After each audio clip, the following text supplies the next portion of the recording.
ఈరోజు కథ నేను మనిషినే. రచన పతి మురళీధర శర్మ గారు. కథ చివరి వరకు విని నచ్చితే తప్పకుండా లైక్ చేయండి. ఇంకా కథలోకి వెళ్ళిపోదాం. ఉదయం 8 గంటలు కావస్తుంది. కామేశ్వరి విలాస్ కాఫీ హోటల్ వచ్చేపోయే భక్తులతో నిండిన దేవాలయంలో రద్దీగా ఉంది. ఆ హోటల్ ప్రొపరైటర్ ఒక పెద్ద బ్యాంక్లో బిజీ అవర్స్లో కౌంటర్లో ఉండే క్యాషియర్లా అనిపిస్తున్నాడు. గుమ్మం దగ్గర ఓ పక్కకు నిలబడి బిక్కమొహం వేసుకుని చింకి చొక్కా లాగుతూ నిలబడి ఉన్న ఓ 10 ఏళ్ల కుర్రాన్ని మాత్రం ఎవరూ గమనించే స్థితిలో లేరు. హోటల్ ప్రొపరైటర్ తనను చూసే అవకాశం కోసం ఎదురు చూస్తున్నాడు ఆ బాలకుడు. తనంతట తానుగా మాట్లాడే ధైర్యం ఇంకా లేక ఆ పసివాడు అంతరంగాన్ని పసికట్టనట్లుగా హోటల్ కాస్త ఖాళీ అవడం, హోటల్ యజమాని హనుమంతరావు దృష్టి కుర్రాడి మీద పడటం జరిగింది. ఏం కావాలి? అలవాటు ప్రకారం అడిగాడు, ఏదో టిఫిన్ పార్సిల్ కోసం వచ్చి ఉంటాడనే ఉద్దేశంతో. కానీ ఆ చిన్నవాడి నోటి వెంట మాట వచ్చేలోపునే మళ్లీ జనం వస్తూ వెళుతుండటంతో అతని దృష్టిలో కనుమరుగైపోయాడు ఆ అర్భకుడు.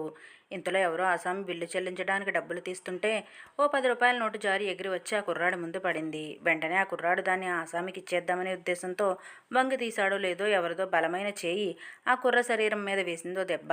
అసలే ఆకలితో అలమటిస్తూ బలహీనంగా ఉన్న ఆ శరీరం ఆ దెబ్బను తట్టుకోలేక విలువెల్లాడింది. ఏం జరిగిందో తెలిసేలోపునే, ఎరా చూస్తే వీలడంత లేవు, ఎప్పటి నుండి ఉద్యోగం, ఎవరి జేబు కొడదామా అని ఆలోచిస్తున్నావా అని అడిగాడు ఆసామి.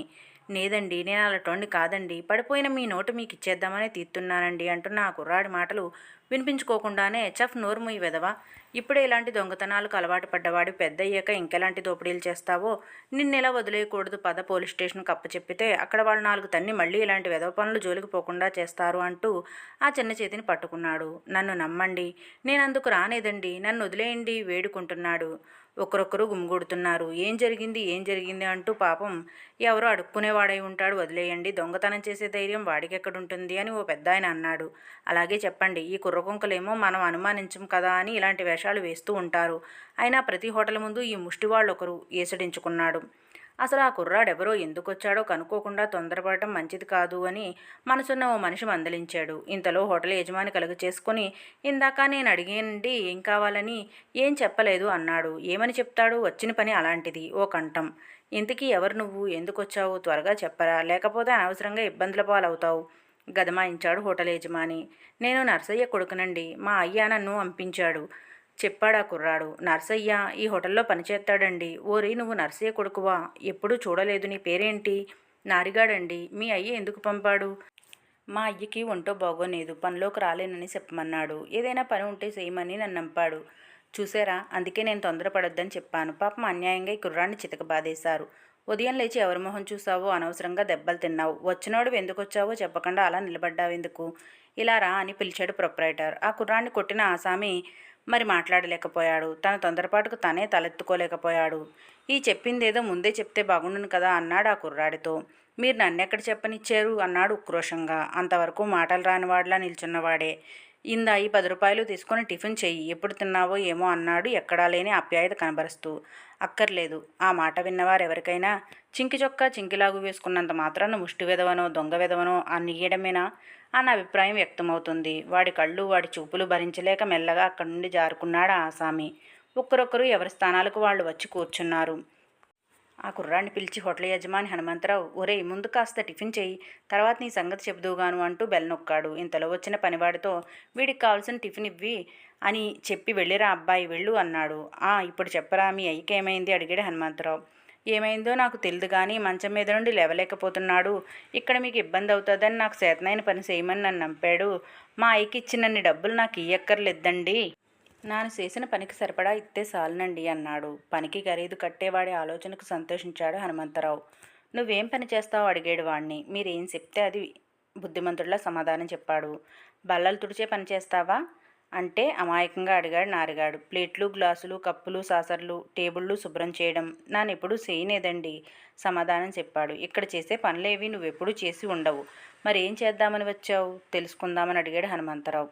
ఎక్కడ వెళ్ళిపోమంటారోనని, మీరు ఏ పని చెప్పినా చేస్తానండి అన్నాడు. వాడిని చూసి జాలి వేసింది హనుమంతరావుకి.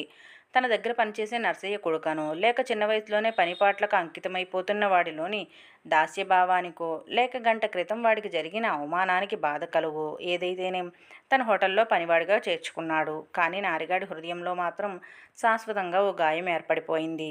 ఒరే ఇలారా, ఓ పెద్ద మనిషి కేకేశాడు నారిగాడిని. వస్తున్నానండి, పక్క టేబుల్ తుడుస్తూ అన్నాడు. ముందిటి రమ్మంటుంటే గద్దించాడా పెద్ద మనిషి. ఇక్కడ తుడుతున్నానుండండి, పని పూర్తి చేసి వచ్చే ఉద్దేశంతో అన్నాడు. కప్పులు కడిగేవాడివి కళ్ళు నెత్తిమీదకొచ్చాయిరా నీకు? పిలుస్తుంటే రావడం లేదు. నానేం మీ ఇంట్లో కప్పులు కడిగేవాడిని కాదు. మీ ఇంట్లో ఆడాళ్ళు కూడా కప్పులు కడుగుతారు. వాళ్ళ కళ్ళు ఎక్కడున్నాయో చూసి అప్పుడు మాట్లాడండి ధైర్యంగా అన్నాడు. అక్షరజ్ఞానం లేని అంట్ల వెదవవి, మాటలు రాని మొద్దివి, ఏం కూసావు అని లేచి వెళ్ళి ఒక్క దెబ్బ వెయ్యబోయాడు. అది తప్పించుకోవడంలో చేతిలో ఉన్న ఎంగిలి ప్లేట్ కాస్త అతని ఒళ్ళో పడింది. అంతే. పట్టరాని కోపంతో ఆ ప్లేట్ను వాడి ముఖానికి విసిరికొట్టే ప్రయత్నంలో ఉండగానే పనివాళ్లంతా పరిగెత్తుకొచ్చి అడ్డుకుని సర్ది చెప్పడంతో అంటా సద్దుమణిగింది. జరిగిందేమిటో అంతా విని తెలుసుకున్న హనుమంతరావు నారిగాడిని ఏమీ అనలేదు. ప్రతి మనిషికి ఆత్మాభిమానం కలిగి ఉండే హక్కును కాదనలేక ఈ సమాజంలో మానవతా విలువలు లేని వ్యక్తుల పట్ల నారిగాడుకుండే ద్వేషాన్ని అతను అర్థం చేసుకున్నాడు కాబట్టి. ఆఫీసుకు వెళ్ళాడే గాని అన్యమనస్కంగా ఉన్న పెద్ద మనిషి పేర్రాజు కళ్ళెదురుగా ఆ నారిగాడే కనిపిస్తున్నాడు. మధ్యాహ్నం భోజనం చేస్తున్నప్పుడు కూడా వాడేదో నిలదీసి అడుగుతున్నట్లే అనిపించింది. మరి భోజనం చేయబుద్ధి వేయలేదు. రాత్రి అంతే, నిద్ర కూడా పట్టలేదు. వాడు వేసిన ప్రశ్నలు ఒక్కొక్కటి గుర్తుకొస్తున్నాయి. వేలడంత లేడు వెధవ, ఎంత పొగరు! పనివాడిని నేనే కాదు మీరు కూడా. ఆఫీసులో ఒకరి కింద పనిచేస్తున్నారంటే మీరు పనివాళ్లే అంటాడా? ఒక్కసారి ఆవేశం పెళ్లిబింకింది. ఎంతెంత మాటలన్నాడు. దుర్యోధనుడికి మైసభలో జరిగిన అవమానంలా తోచింది. మనసు ఒక ప్రక్క సమాధానపరుస్తుంది. నిజమే, ఇంట్లో ఎంగిలి కంచాలు ఎత్తేది, ఎంగిలి కప్పులు కడిగేది తల్లి, భార్య, అక్క చెల్లెళ్ళు, కూతుళ్ళు, కోడళ్ళు. వాళ్ళంతా ఒకే కుటుంబీకులు. అలాగే హోటల్లో వినియోగదారులందరినీ ఒక కుటుంబంగా భావిస్తే ఆ పనివాడు చేసే పని, మన ఇంట్లో ఆడవాళ్ళు చేసే పని ఒకటే అనిపించింది. మరి మన ఇంట్లో పనిచేసే వాళ్ళకి ఇచ్చిన గౌరవం ఆ పనివాళ్ళకి ఎందుకు ఇవ్వం అనిపించింది. ఇంట్లో ఆడాళ్ళకి పనివాళ్ళకి పోలికేమిటి? ఒక విధంగా నిజమేననిపించింది. నేను గవర్నమెంట్ సర్వెంట్ని అంటే ప్రభుత్వం ఉద్యోగిని. ప్రభుత్వం అనే యజమాని దగ్గర పొట్టకూటి కోసం ఉద్యోగం చేస్తున్న వాడిని. ఇంగ్లీష్లో సర్వెంట్ అన్న పదానికి తెలుగులో సేవకుడు, నౌకరు అనేదే అర్థం. వాడు చిన్నవాడైనా చెప్పిన దానిలో ఎంత పరమార్థం ఉంది అనిపించింది. ఇలా మనసులోని తర్జనభర్జనలతో ఎప్పుడు నిద్ర పట్టేసిందో తెలియదు. కాలచక్రంలో క్యాలెండర్లు ఎన్నో మారిపోయాయి. పెద్ద మనిషి పేరాజుకు పట్నం బదిలీ అవ్వడం, అక్కడి నుండి ఊళ్ళన్నీ తిరుగుతూ 15 ఏళ్ల తర్వాత ఏదో పని మీద అదే ఊరికి వచ్చాడు.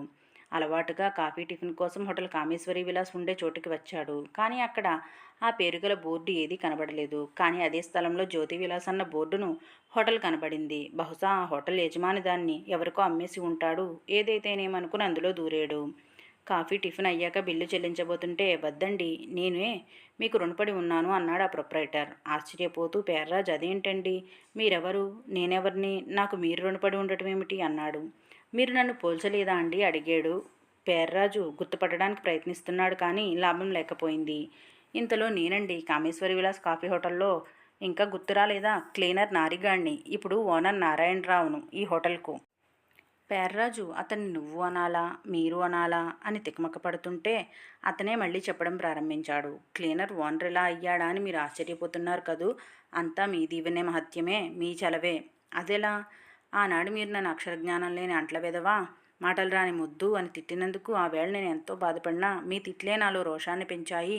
నేను చదువుకోకపోవడాన్నే అందరూ నన్ను దొంగ వెదవ క్రింద, ముష్టివాడి కింద జమకట్టారు. పని చేస్తే హీనంగా చూశారు. అందుకే ఓ పక్క హోటల్లో పనిచేస్తూ రాత్రిపూట పట్టుదలతో అక్షరాలు నేర్చుకోవడంతో ప్రారంభించి లోకజ్ఞానం సంపాదించాను. ఈ హోటల్లో కష్టపడి సంపాదించి క్లీనర్ నుండి ఓనర్ అయ్యాను. నాలో అక్షరజ్ఞానం వెలిగించిన జ్యోతికి గుర్తుగా మా యజమాని అమ్మేస్తున్న ఈ కామేశ్వరి విలాస్ను నేను కొని జ్యోతి విలాస్గా పేరు పెట్టాను అని అతను చెప్పుకుపోతుంటే, ఆనాడు తను చేసిన అవమానం ఈనాడు అతన్ని అక్షరాస్యుడిగా మలిచినందుకు ఓ పక్క సంతోషించినా, నిరక్షరాస్యుడని ఆ వేళ నిరసంగా చూసినందుకు సిగ్గుతో నోట మాట రాలేదు పేర్రాజుకు. కథ సమాప్తం. కథ నచ్చితే తప్పకుండా లైక్ చేయండి, షేర్ చేయండి. Thank you for watching.